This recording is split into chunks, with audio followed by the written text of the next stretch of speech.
Assalamualaikum warahmatullahi wabarakatuh. Perkenalkan, nama saya Cynthia Astiawati dengan NIM 182333107, Program Studi D3 Manajemen Pajak, Fakultas Ekonomi Universitas Negeri Padang. Baiklah, di sini saya akan menjelaskan materi etika perpajakan tentang etika dalam pendirian perusahaan.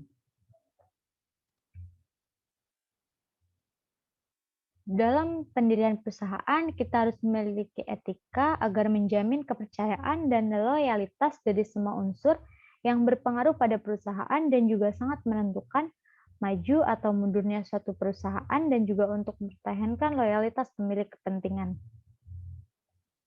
Pemilik kepentingan itu adalah semua individu atau kelompok yang berkepentingan dan berpengaruh pada suatu perusahaan. Pemilik kepentingan itu terdiri dari dua, yaitu kepentingan internal dan kepentingan eksternal. Kepentingan internal itu terdiri dari investor, karyawan, manajemen, dan pimpinan perusahaan. Kepentingan eksternal itu terdiri dari pelanggan, asosiasi dagang, kreditor, pemasok, pemerintah, masyarakat umum, dan juga kelompok khusus yang berkepentingan terhadap perusahaan.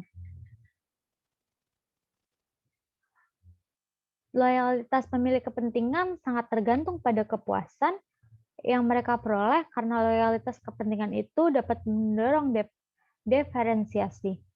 Maka loyalitas kepentingan akan menjadi hambatan bagi para pesaing. Diferensiasi itu merupakan bagian dari strategi generik untuk memenangkan persaingan. Dalam pendirian perusahaan itu terdapat 3 tingkatan norma etika.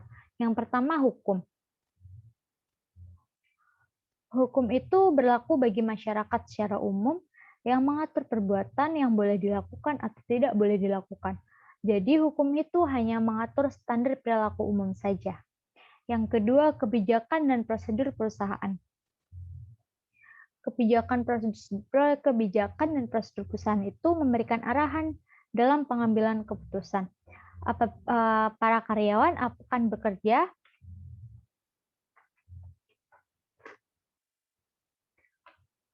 sesuai dengan kebijakan dan prosedur perusahaan atau organisasi. Yang ketiga, moral sikap mental individual. Moral sikap mental individual itu sangat diperlukan untuk menghadapi suatu keputusan. Moral sikap mental individual itu berasal dari keluarga, agama, dan sekolah. Terdapat beberapa aspek dalam pendirian perusahaan. Yang pertama, membuat akte perusahaan ke notaris.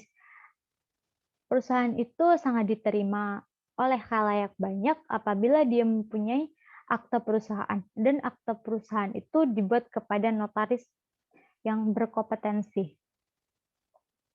Di dalam akte perusahaan itu terdiri dari nama perusahaan, di bidang apakah perusahaan tersebut bergerak, nama para pemilik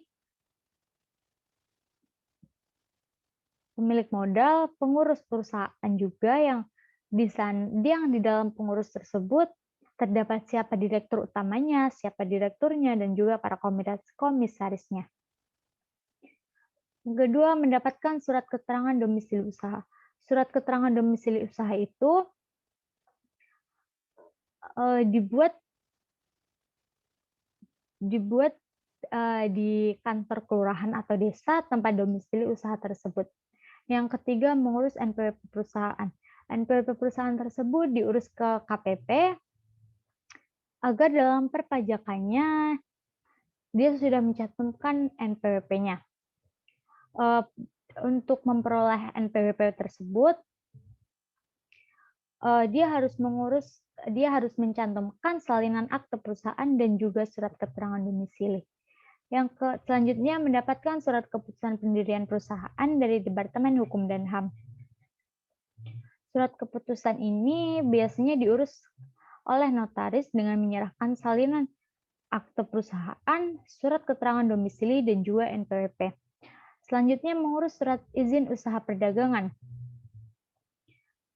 SEUP itu merupakan bagian dari proses mendirikan perusahaan agar perusahaan bisa beroperasi. Yang terakhir, mengurus tanda daftar perusahaan. Dalam mendirikan suatu perusahaan, itu sangat memerlukan tanda daftar perusahaan, di mana itu merupakan syarat dari pendirian perusahaan.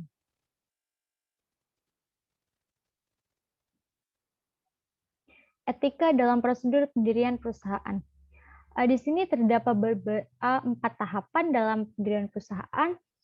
Yang pertama, etika pengurusan izin pendirian.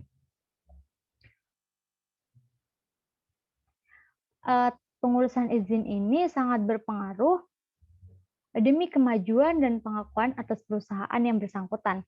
Biasanya tahap akhirnya yaitu izin prinsip, biasanya yang disebut letter of intent, yaitu berupa izin sementara, izin tetap, hingga izin perluasan.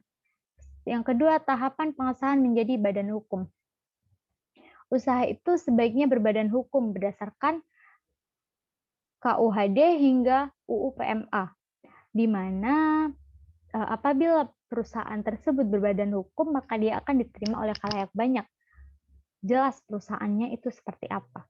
Selanjutnya, tahapan penggolongan menurut bidang yang dijalani. Setiap pengurusan izin itu disesuaikan dengan departemen yang membawahinya. Selanjutnya, tahapan pengakuan pengesahan dan izin dari departemen yang terkait. Badan usaha itu harus mendapatkan izin dari departemen lain yang nanti akan bersinggungan dengan operasionalnya.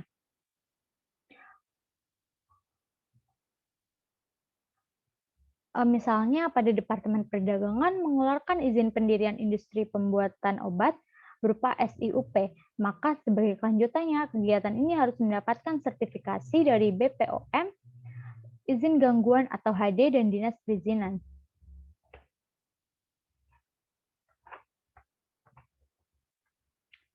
Etika dalam pemilihan lokasi pendirian. Dalam pemilihan lokasi dalam melakukan pendirian, perusahaan terdapat etika-etika yang harus diperhatikan. Pengambilan keputusan untuk memilih lokasi itu merupakan kerangka kerja yang prospektif bagi pengembangan suatu kegiatan yang bersifat komersil. Yang bersifat komersil itu berarti akan semakin besar peluangnya, maka semakin yaitu lokasi yang komersil itu yaitu lokasi yang strategis, di mana semakin strategis suatu lokasi, maka besar pula peluang untuk memperoleh keuntungan. Di sini terdapat faktor-faktor yang perlu diperhitungkan dalam menentukan lokasi perusahaan. Yang pertama adalah bahan mentah. Bahan mentah itu merupakan kebutuhan pokok dalam mendirikan suatu perusahaan, di mana harus selalu tersedia barang tersebut dalam jumlah besar, yaitu demi kelancaran suatu perusahaan. Yang kedua, modal.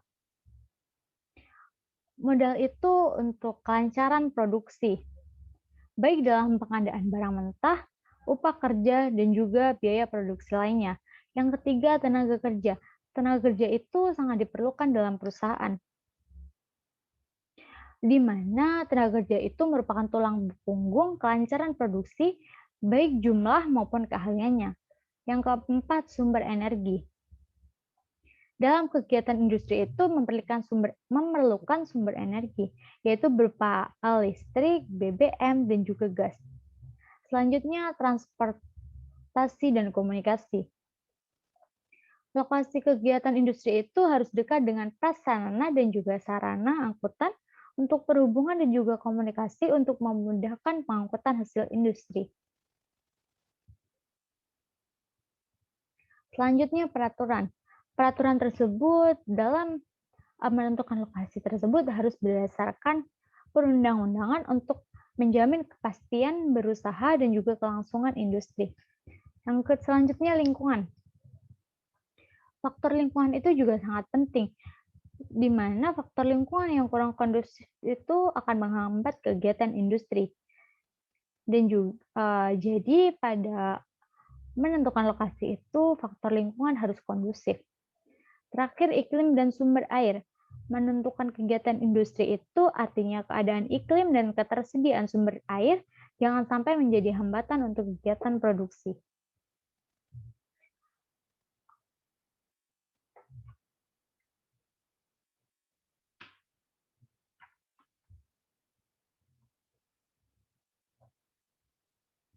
Hubungan etika pendirian perusahaan dengan perpajakan. Dalam mendirikan suatu perusahaan tentunya mempunyai beberapa syarat. Salah satunya yaitu mempunyai NPWP. Dalam suatu perusahaan itu memperoleh NPWP harus mempertahankan etika. Dengan dimilikinya NPWP, suatu perusahaan maka akan mendapat manfaatnya. Yang pertama, perusahaan terlihat lebih profesional dan terpercaya. Apabila perusahaan tersebut memiliki NPWP, maka salah satu syarat dalam pendirian perusahaan tersebut terpenuhi. Yang kedua, mudahnya menjalin kontrak kerja. Kontrak kerja tersebut dilihat dari berapa sih nomor NPWP-nya. Yang ketiga, mudah mendapat pinjaman bank. Dan yang terakhir, dapat membuat SIUP atau surat izin usaha perdagangan. Materi terakhir yaitu contoh kasusnya, yaitu pada PT Industri Jamu dan Farmasi Sidomuncul Tbk menerapkan perencanaan pajak dalam maksimalkan biaya fiskal dan meminimalkan biaya yang tidak diperkenankan sebagai pengurang penerapan tersebut melalui pemastian perseorangan dalam memberikan remunerasi karyawan di bawah standar pengupahan minimum. Jadi PT Industri Jamu dan Farmasi Sidomuncul Tbk ini dia memberikan upah pada karyawannya di bawah standar pengupahan minimum. Seharusnya pada perencanaan pajaknya perusahaan perhatikan dahulu bagaimana kebijakan dan prosedur pada perusahaan dalam pengambilan keputusan. Baiklah, itulah hasil presentasi dari saya. Apabila ada salah, saya mohon maaf. Semoga bermanfaat untuk kita semua. Assalamualaikum warahmatullahi wabarakatuh.